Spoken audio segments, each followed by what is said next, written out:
you're like most people, you were probably taught at a very young age that the right thing to do is go to school, get a good education, and get a well-paying job.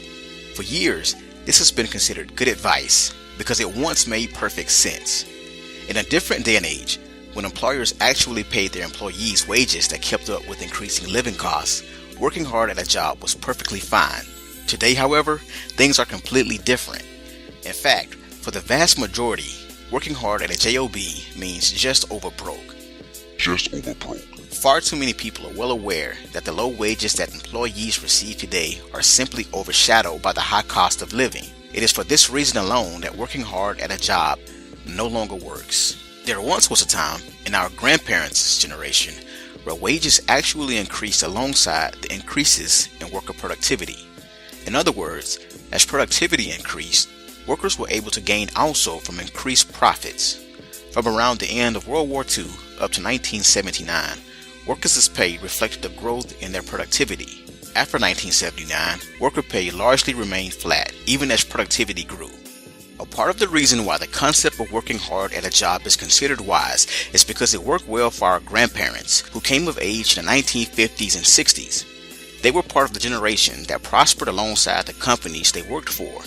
Things changed completely for the following generation. Not only did pay stagnate, but a tremendous change to the country's monetary system occurred also.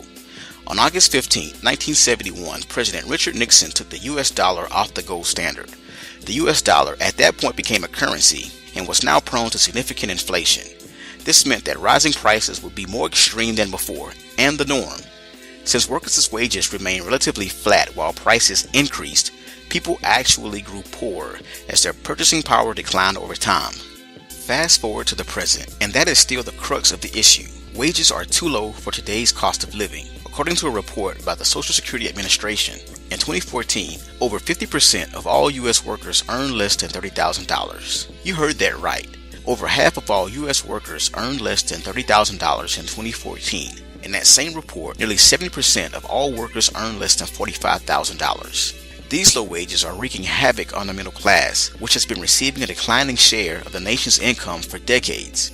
In order to maintain the appearance of the middle class lifestyle, more and more families are going into debt to keep up with the Joneses. This is a recipe for disaster. If the economy slips into a recession or worse, many people, the people carrying this debt, will be in jeopardy of losing their jobs. The simple fact is working hard at a job no longer works for the average person.